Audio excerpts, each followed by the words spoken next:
Agora você pode fazer parte do clube de membros do Spurgeon TV. Esses são e-books já disponibilizados para os membros do canal. Todos os dias, novos e-books são adicionados junto com outros benefícios que só os membros têm. Sendo um membro, você passa a ajudar no crescimento desse ministério, tanto na quantidade do que podemos publicar, como na qualidade do material. Nosso propósito é, juntos, atingirmos o maior número de pessoas com solo escritura. Seja um membro do Spurgeon TV. Sermão 281, pregado na manhã de domingo, 30 de outubro de 1859, por Charles Haddon Spurgeon, no Music Hall, Royal Surrey Gardens, Londres, Inglaterra. Em sua cabeça havia muitas coroas. Apocalipse 19, 12. Bem sabeis de que cabeça se trata, e não esquecestes sua maravilhosa história. Uma cabeça que, em certa vez da infância, repousou sobre o seio de uma mulher. Uma cabeça que se curvou humildemente em obediência a um carpinteiro. Uma cabeça que, em anos posteriores, tornou-se uma fonte de água e um reservatório de lágrimas. Uma cabeça que suou como se fossem grandes gotas de sangue caindo ao chão. Uma cabeça que foi cuspida, cujo cabelo foi arrancado. Uma cabeça que, finalmente, na sombria agonia da morte, coroada com espinhos, proferiu o terrível grito de morte, Lama Sabachthani. Uma cabeça que depois dormiu no túmulo e, glória seja dada àquele que vive e esteve morto, mas está vivo para sempre. Uma cabeça que depois ressuscitou do túmulo e olhou com olhos radiantes de amor para as santas mulheres que aguardavam no sepulcro. Esta é a cabeça da qual João fala nas palavras do texto. Quem teria pensado que uma cabeça cujo semblante estava mais desfigurado do que o de qualquer outro homem, uma cabeça que sofreu mais das tempestades do céu e da terra do que qualquer outra fronte moral antes, agora estaria cercada por esses muitos diademas, essas coroas cravejadas de estrelas. Meus irmãos, é necessário que o próprio João exponha esta gloriosa visão a vocês. Infelizmente, meus olhos ainda não viram a glória celestial, nem meus ouvidos ouviram o cântico celestial. Portanto, sou apenas como uma criança pequena entre montanhas sem topo, assombrado com a grandeza e sem palavras de admiração. Orem por mim, para que eu possa proferir algumas palavras que o Espírito Santo possa confortavelmente aplicar às suas almas, pois se ele não me ajudar, estou realmente sem ajuda. Com sua ajuda divina, ouso olhar para os gloriosos diademas do nosso Senhor e Rei. As coroas sobre a cabeça de Cristo são de 3 tipos. Primeiro, há as coroas de domínio, muitas das quais estão em sua cabeça. Em seguida, há as coroas de vitória, que ele ganhou em muitas terríveis batalhas. Depois, há as coroas de agradecimento, com as quais sua igreja e todo o seu povo têm se deleitado em coroar sua cabeça maravilhosa. Primeiro, então, que todo olho crente olhe através da densa escuridão e veja Jesus como ele está sentado neste dia sobre o trono de seu Pai, e que todo o coração se regozije enquanto vê as muitas coroas de domínio sobre sua cabeça. Primeiro, e acima de tudo, brilha sobre sua testa o diadema eterno do Rei do céu. Seus são os anjos. Os querubins e serafins continuamente proclamam seu louvor. A seu mando, o mais poderoso Espírito se deleita em voar e levar seus comandos aos mundos mais distantes. Ele apenas precisa falar e está feito. Alegremente é ele obedecido e majestosamente reina. Seus altos tribunais estão repletos de espíritos santos que vivem de seu sorriso, que bebem luz de seus olhos, que tomam emprestado glória de sua majestade. Não há espírito no céu tão puro que não se curve diante dele, nem anjo tão brilhante que não cubra seu rosto com suas asas quando se aproxima dele. Sim, além disso, os muitos espíritos redimidos deleitam-se em se curvar diante dele. Dia sem noite, eles circundam seu trono, cantando: digno é aquele que foi morto e nos redimiu de nossos pecados com seu sangue. Honra e glória e majestade e poder e domínio e força sejam para aquele que está sentado no trono e para o Cordeiro para todo sempre. Ser rei do céu certamente seria suficiente. Os antigos estavam acostumados a dividir o céu, a terra e o inferno em muitas monarquias e alocar cada uma delas a reis distintos. E certamente o céu era um império grande o suficiente até mesmo para um espírito infinito. Cristo é Senhor de todas as suas planícies sem limites. Ele colocou as pedras preciosas sobre as quais foi construída aquela cidade que tem fundamentos, cujo arquiteto e construtor é Deus. Ele é a luz daquela cidade. Ele é a alegria de seus habitantes e é a vida amorosa deles para sempre lhe prestar honra. Lado a lado, com esta coroa brilhante, contemple outra. É a coroa de ferro do inferno, pois Cristo reina lá supremo. Não apenas no brilho deslumbrante do céu, mas na escuridão negra e impenetrável do inferno, sua onipotência é sentida e sua soberania é reconhecida. As correntes que prendem os espíritos condenados são as correntes de sua força. Os fogos que queimam são os fogos de sua vingança. Os raios ardentes que queimam seus olhos e derretem seu próprio coração são lançados de seu olho de justiça. Não há poder no inferno além do dele. Os próprios demônios conhecem seu poder. Ele acorrenta o grande dragão. Se ele lhe dá uma liberdade temporária, ainda assim a corrente está em sua mão, e ele pode puxá-lo de volta para que não ultrapasse seu limite.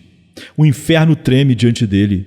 As próprias lamentações dos espíritos perdidos são apenas notas graves, profundas de seu louvor. Enquanto no céu as notas gloriosas proclamam sua bondade, no inferno os profundos rugidos ressoam sua justiça e sua certa vitória sobre todos os seus inimigos. Assim, seu império é mais alto do que o mais alto céu e mais profundo do que o inferno mais baixo. Esta terra também é uma província de seus vastos domínios. Embora pequeno o império comparado com os outros, ainda assim, deste mundo, ele talvez tenha derivado mais glória do que de qualquer outra parte de seus domínios. Ele reina na terra, em sua cabeça está a coroa da criação. Todas as coisas foram feitas por ele, e sem ele, nada do que foi feito se fez. Sua voz disse, haja luz, e houve luz.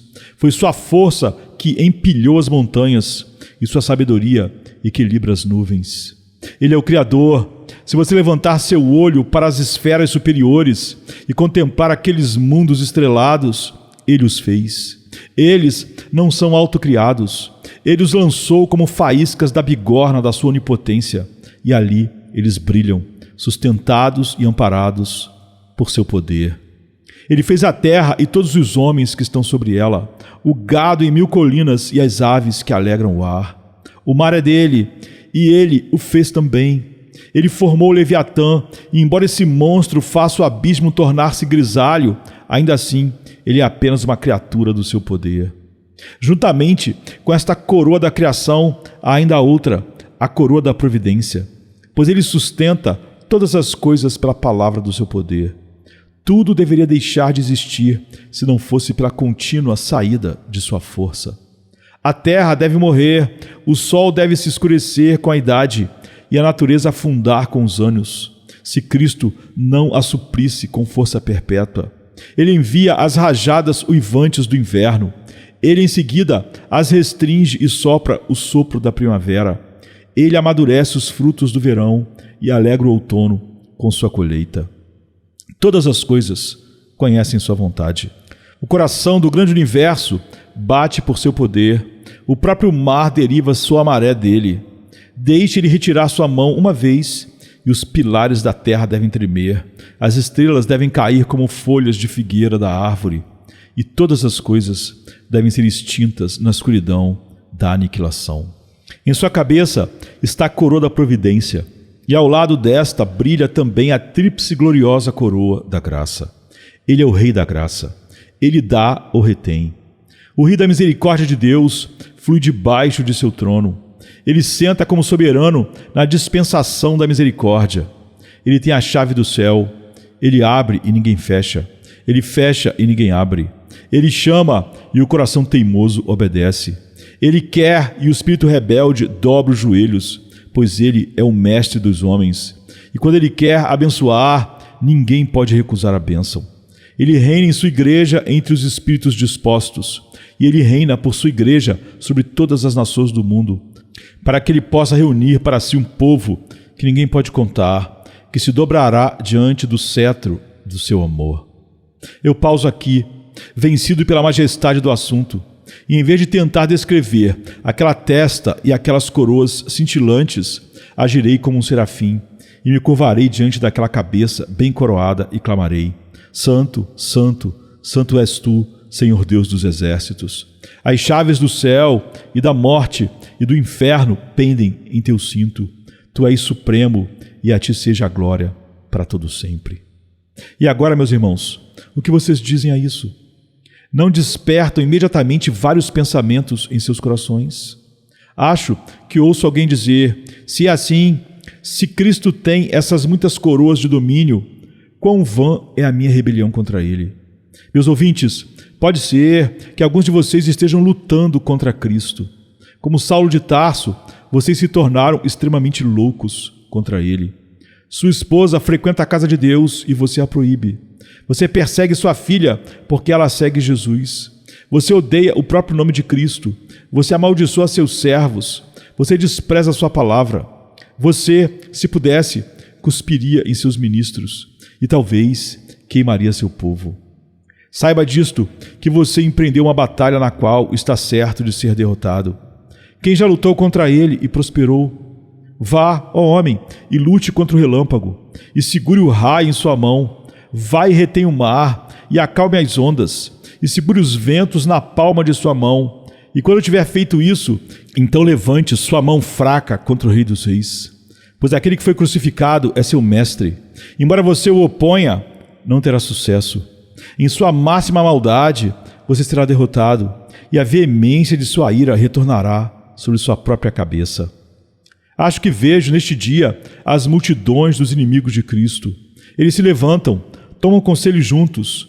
Quebremos seus laços, lancemos de nós suas cordas.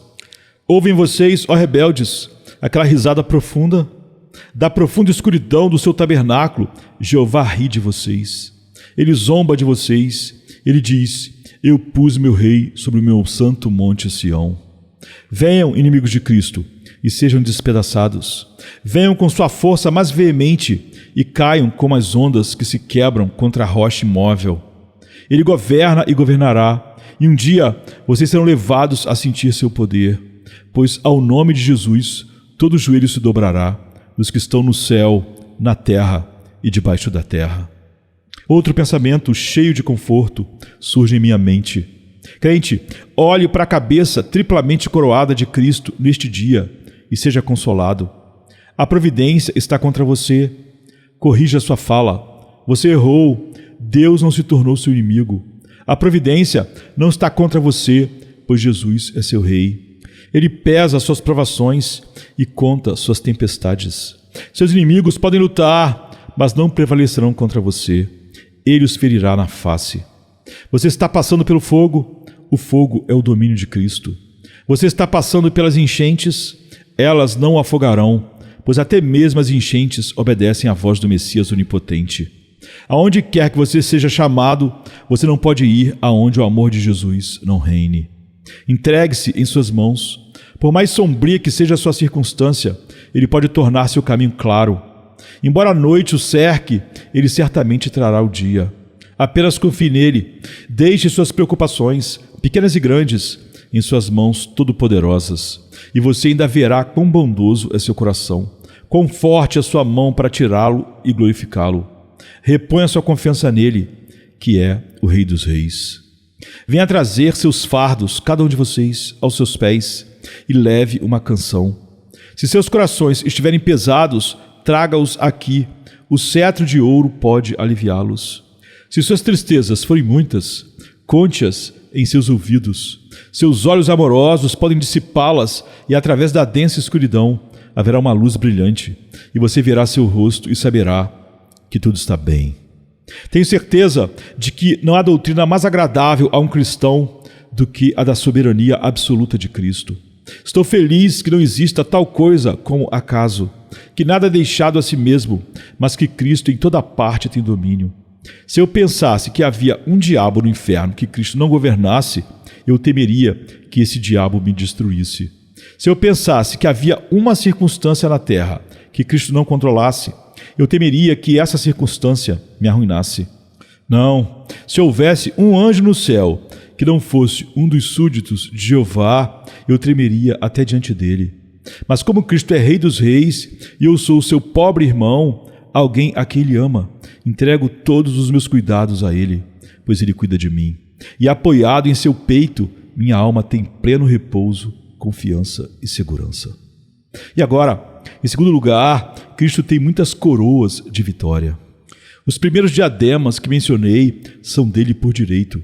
Ele é o Filho unigênito e bem-amado de Deus. E, portanto, ele herda domínios ilimitados. Mas, visto como Filho do homem, a conquista o tornou grande. E sua própria mão direita e seu santo braço ganharam para ele o triunfo. Em primeiro lugar, Cristo tem uma coroa que eu oro para que cada um de vocês possa usar. Ele tem uma coroa de vitória sobre o mundo. Pois assim diz ele mesmo: tem de bom ânimo, eu venci o mundo. Você já pensou em quão dura foi a batalha que Cristo teve que lutar com o mundo? O mundo primeiro disse: eu o extinguirei, ele não será conhecido. E lançou sobre Cristo montes de pobreza para que ali ele pudesse ser sufocado. Mas ele brilhou em sua pobreza, e a túnica sem costura brilhou com maior luz do que a túnica do rabino. Então o mundo o atacou com suas ameaças. Às vezes, eles o arrastavam até o topo de uma colina para lançá-lo abaixo. Em outra ocasião, eles pegavam pedras para apedrejá-lo. Mas aquele que não podia ser escondido pela pobreza, não podia ser apagado pelas ameaças. Então o mundo tentou seus encantos. Veio com o rosto justo e apresentou a ele uma coroa. Eles teriam tomado Cristo e o feito um rei. Mas aquele que não se importava com suas coroas, não se importava com seus sorrisos. Ele afastou a coroa dele. Ele não veio para ser um rei, mas para sofrer e morrer. Meu reino não é deste mundo, disse ele. Se fosse, meus servos lutariam. Você já pensou em como durante 30 anos o mundo tentou Cristo? Aquela tentação do diabo no deserto não foi a única que ele teve que suportar. Provações de todas as formas e tamanhos o cercaram. O mundo esvaziou sua aljava e disparou todas as suas flechas contra o peito do Redentor imaculado, mas ele estava todo santo, todo ileso. Ainda separado dos pecadores, ele caminhou entre eles sem se contaminar. Festejou entre eles e ainda assim não sancionou sua gula. Bebeu com eles e ainda assim não era um bêbado. Agiu como eles agiram em todas as coisas inocentes e era o homem do mundo, e ainda assim não era um homem do mundo. Ele estava no mundo, mas não era do mundo. Separado e ainda assim um deles. Unido à nossa raça pelos laços mais próximos e ainda assim sempre separado e distinto de toda a humanidade. Eu desejaria, meus irmãos, que pudéssemos imitar Cristo em nossa batalha com o mundo. Mas, infelizmente, o mundo muitas vezes leva a melhor sobre nós. Às vezes, cedemos a seus sorrisos. E muitas vezes, trememos diante de suas carrancas. Tenha esperança e coragem, crente. Seja como seu mestre. Seja inimigo do mundo e vença-o. Não ceda. Nunca permita que ele enrede seus pés vigilantes. Fique ereto em meio a toda a sua pressão e não se deixe mover por todos os seus encantamentos. Cristo fez isso e, portanto, ao redor de sua cabeça está aquela legítima coroa real de vitória, troféu de triunfo sobre todas as forças do mundo. Além disso, a próxima coroa que ele usa é a coroa pela qual ele venceu o pecado. O pecado tem sido mais do que um adversário para criaturas de todo tipo. O pecado lutou contra os anjos e 1/3 das estrelas do céu caíram. O pecado desafiou o perfeito Adão e logo o venceu, pois mesmo no primeiro golpe ele caiu. O pecado teve um severo confronto com Jesus, nosso Senhor, mas nele encontrou seu mestre. O pecado veio com todas as suas tentações, mas Cristo resistiu e venceu. Ele veio com seu horror e com sua maldição. Cristo sofreu, Cristo suportou e assim destruiu seu poder. Ele tomou os dardos envenenados da maldição em seu próprio coração e ali apagou seus fogos envenenados, derramando seu próprio sangue. Ao sofrer, Cristo tornou-se mestre sobre o pecado. O pescoço do dragão agora está sob seus pés. Não há tentação que ele não tenha conhecido e, portanto, nenhum pecado que ele não tenha vencido. Ele derrubou toda a forma e figura do mal e agora para sempre está ele mais do que vencedor através de seus gloriosos sofrimentos. Meus irmãos, quão brilhante é aquela coroa que ele merece, que para sempre afastou nosso pecado pelo sacrifício de si mesmo. Minha alma extasiada contém minha voz, e mais uma vez me curvo diante de seu trono e adoro, em espírito, meu resgate sangrando, meu Salvador sofredor. E então, novamente, Cristo usa em sua cabeça a coroa da morte. Ele morreu, e naquela hora terrível ele venceu a morte, saqueou o sepulcro, partiu a pedra que guardava a boca da sepultura, cortou a morte em pedaços e destruiu o arquidestruidor. Cristo agarrou os membros de ferro da morte e os reduziu a pó em sua mão. A morte balançava seu cetro sobre todos os corpos dos homens, mas Cristo abriu o portão da ressurreição para seus redimidos. E naquele dia, quando ele colocar a trombeta em seus lábios e tocar o toque da ressurreição, então será visto como Cristo é o monarca universal sobre todos os domínios da morte. Pois assim como o Senhor nosso Salvador ressuscitou, assim também todos os seus seguidores devem. E então, novamente, Cristo não é apenas Senhor do mundo, Rei do pecado e Rei da morte, mas Ele é Rei de Satanás também. Ele encontrou aquele arquidemônio frente a frente. Terrível foi a luta, pois nosso campeão suou como se fosse grandes gotas de sangue caindo ao chão. Mas ele abriu caminho para a vitória através do seu próprio corpo, através das agonias de sua própria alma. Desesperado foi o encontro. Cabeça e mãos, e pés e coração foram feridos, mas o Salvador não recuou da luta. Ele rasgou o leão do abismo como se fosse um cabrito e quebrou a cabeça do dragão em pedaços. Satanás estava mordiscando o calcanhar de Cristo. Cristo pisou nele e esmagou sua cabeça. Agora Jesus levou cativo o cativeiro e é mestre sobre todos os exércitos do inferno. Gloriosa é essa vitória. Anjos repetem a canção triunfante. Seus redimidos entoam o cântico. E vocês, filhos de Adão, comprados pelo sangue, louvem-no também, pois ele venceu todo o mal do próprio inferno. E ainda, mais uma vez, outra coroa tem Cristo, e essa é a coroa de vitória sobre o homem. Quisera Deus, meus ouvintes, que Ele usasse uma coroa para cada um de vocês. Que trabalho árduo é lutar com o coração mau do homem. Se você deseja que ele faça o mal, você pode rapidamente vencê-lo. Mas se você quer vencê-lo com o bem, quão difícil é a luta. Cristo quer o coração do homem, mas o homem não quer dá-lo a ele. Cristo provou de muitas maneiras. Ele o cortejou, mas o coração do homem era duro e não se derretia. Moisés veio e disse: meu mestre, deixe-me tentar abrir o coração do homem. E ele usou o fogo e o redemoinho e o martelo de Deus, mas o coração não se quebrava e o espírito não se abria para Cristo. Então Cristo veio e disse: coração duro, eu te conquistarei. Ó alma gelada, eu te derreterei. E a alma disse: não, Jesus, eu te desafio. Mas Cristo disse: eu farei isso. E ele veio certa vez ao pobre coração duro e trouxe sua cruz com ele. Veja, coração duro, disse ele, eu te amo, embora você não me ame. Ainda assim eu te amo, e em prova disso, olha aqui, me pendurarei nesta cruz. E enquanto o coração duro olhava, de repente homens ferozes pregaram o Salvador no madeiro. Suas mãos foram perfuradas, sua alma foi rasgada em agonia. E olhando para baixo, para o coração duro, Jesus disse: coração duro, não me amarás? Eu te amo, eu te redimi da morte. Embora me odeies, ainda assim eu morro por ti. Embora resistas contra mim, ainda assim certamente te levarei ao meu trono.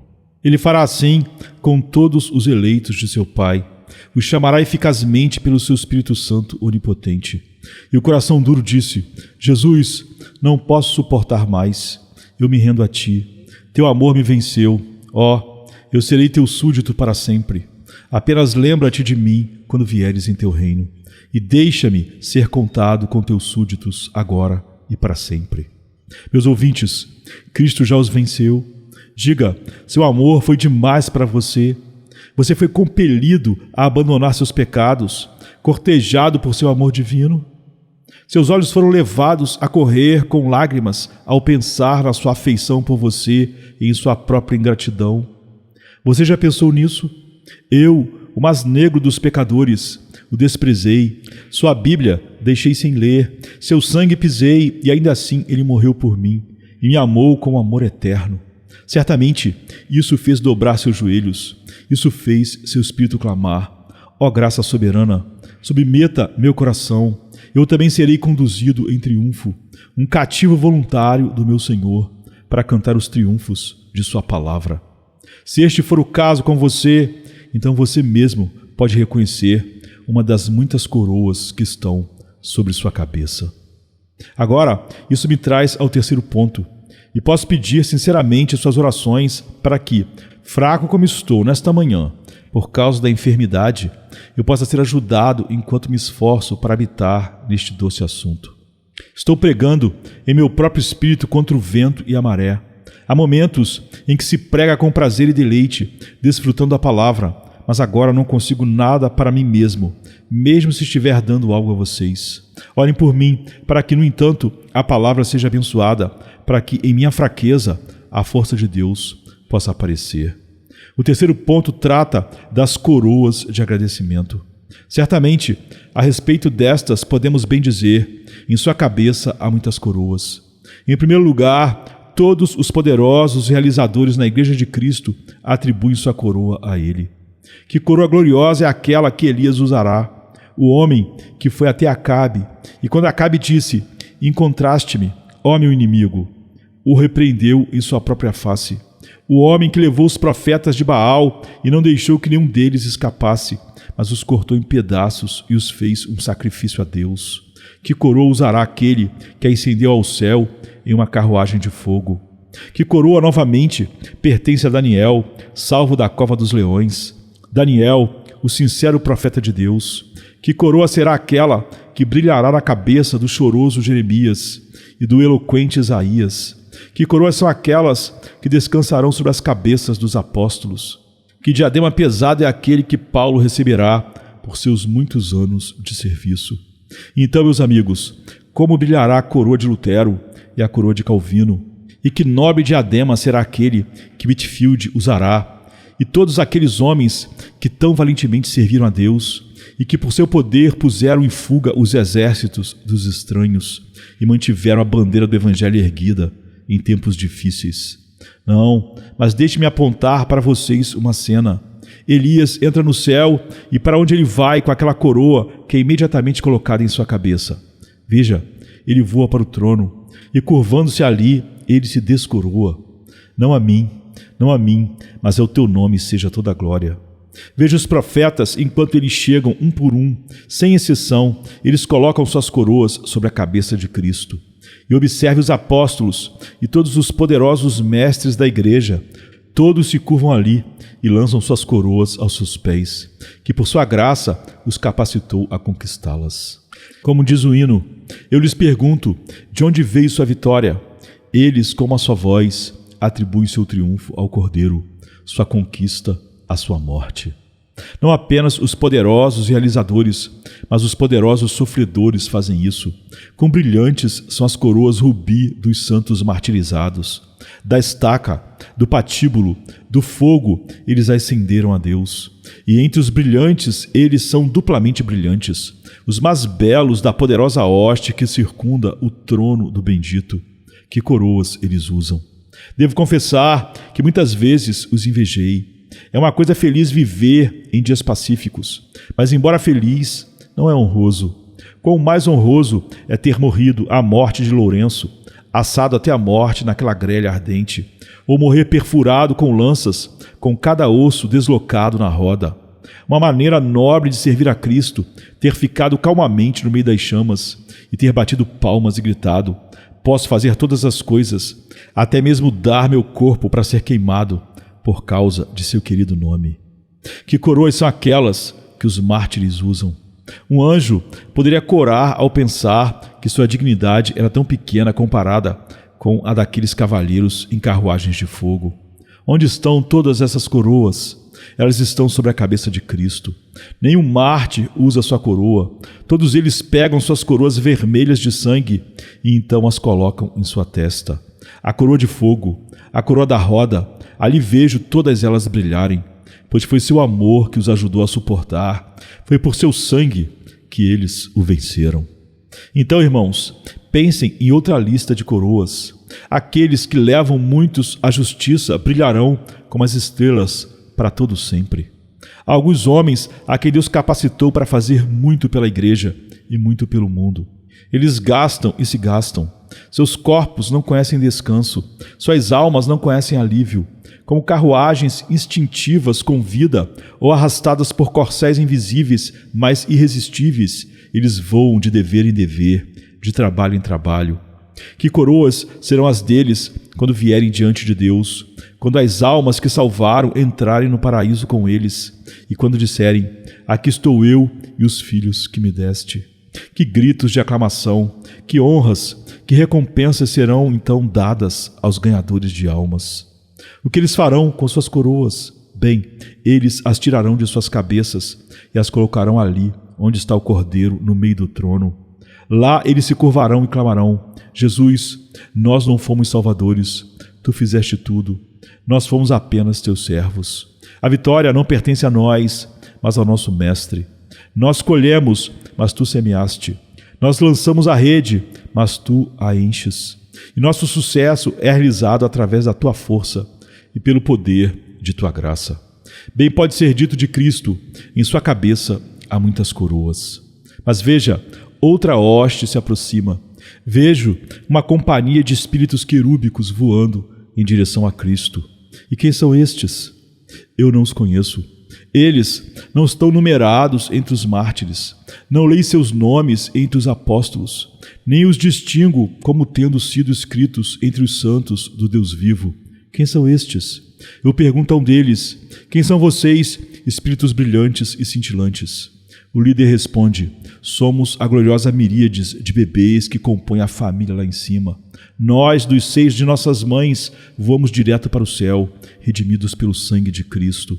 Fomos lavados da nossa depravação original e entramos no céu. De todas as nações da terra viemos, desde os dias do primeiro bebê até o encerramento da história da terra. Nós em bandos corremos para cá como pombas para suas janelas. Como vocês vieram para cá, pequenos? Eles respondem: através do sangue de Cristo, e viemos coroá-lo, Senhor de todos. Veja a multidão incontável cercar o Salvador, e voando para ele, cada um coloca a sua coroa sobre sua cabeça, então começa a cantar novamente mais alto do que antes. Mas lá vejo outra companhia seguindo-os. E quem são vocês? A resposta é: nossa história na terra é exatamente o oposto da história daqueles espíritos brilhantes que foram antes. Vivemos na terra por 60, 70 ou 80 anos, até que cambaleamos para nossas sepulturas por causa da fraqueza. Quando morremos, não havia medula em nossos ossos. Nosso cabelo havia ficado grisalho. Estávamos enrugados e secos com a idade. Como vocês vieram para cá? Eles respondem: depois de muitos anos de luta com o mundo, de provações e de problemas, finalmente entramos no céu. E vocês têm coroas, eu vejo. Sim, eles dizem, mas não pretendemos usá-las. Para onde vocês estão indo, então? Estamos indo para aquele no trono, pois nossas coroas nos foram seguramente dadas pela graça soberana, pois nada além da graça poderia ter nos ajudado a enfrentar a tempestade por tantos anos. Ele operou em nós todo o tempo o querer e o efetuar. Vejo os pais graves e reverendos passarem um por um diante do trono, e ali colocam suas coroas aos seus pés benditos. Então, gritando com a multidão de bebês, eles clamam: salvação àquele que está sentado no trono e ao Cordeiro para todo sempre. Então vejo seguindo atrás deles outra classe. E quem são vocês? A resposta é: somos os principais pecadores salvos pela graça. E aqui eles vêm, Saulo de Tarso e Manassés e Raabe e muitos da mesma classe. E como vocês vieram para cá? Eles respondem: fomos muito perdoados. Éramos pecadores graves, mas o amor de Cristo nos resgatou. O sangue de Cristo nos lavou, e mais brancos que a neve somos nós, embora uma vez fôssemos negros como o inferno. E para onde vocês estão indo? Eles respondem: estamos indo lançar nossas coroas aos seus pés e coroá-lo, Senhor de todos. Entre essa multidão, meus queridos ouvintes, espero que seja a minha sorte estar, lavado de muitos pecados, redimido por precioso sangue.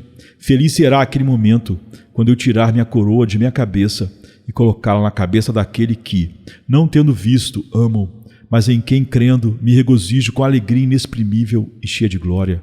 E é um pensamento feliz para mim, nesta manhã, que muitos de vocês irão comigo para lá. Venham, irmãos e irmãs. Em mais alguns anos, muitos de nós que nos encontramos domingo após domingo neste Music Hall, subiremos em um grupo. E sem exceção, santos de Deus, estou convencido de que estaremos preparados ali para depor todas as nossas honras e atribuir a Ele a glória para todo sempre.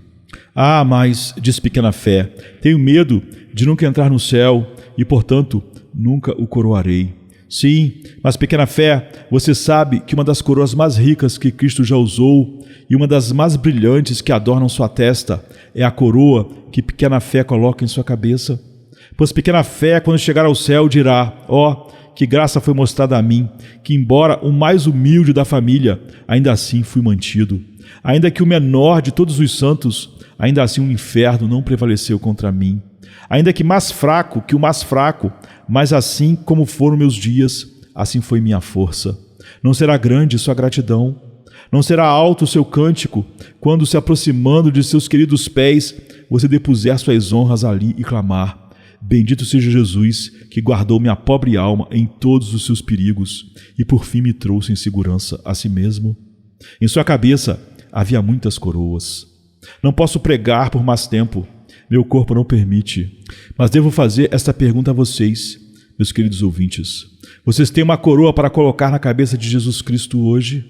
Sim, diz alguém, eu tenho. Devo coroá-lo por ter me livrado do meu último grande problema. Devo coroá-lo, diz outro, pois ele manteve meu ânimo quando eu estava quase desesperado. Devo coroá-lo, diz outro, pois ele me coroou com benignidade e ternas misericórdias. Acho que vejo alguém ali em pé que diz: gostaria de poder coroá-lo. Se ele apenas me salvasse, eu o coroaria. Ah, se ele apenas se desse a mim, eu me daria a ele com prazer. Sou muito indigno e vil. Não, meu irmão, mas seu coração diz: Senhor, tem misericórdia de mim. Sua alma agora anseia por perdão e remissão através do sangue de Cristo.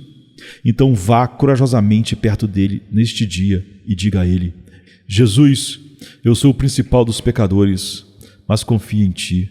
E ao dizer isso, você colocará uma coroa sobre sua cabeça que alegrará seu coração, assim como no dia em que sua mãe o coroou no dia de suas bodas. Faça deste o dia de suas bodas com ele. Tome-o para ser seu tudo em tudo. E então você poderá olhar para este texto com prazer e dizer: sim, em sua cabeça há muitas coroas, e eu coloquei uma lá e colocarei outra em breve. Deus acrescente sua bênção, por amor de Jesus. Amém. E sexta-feira chega trazendo a noite seu manto.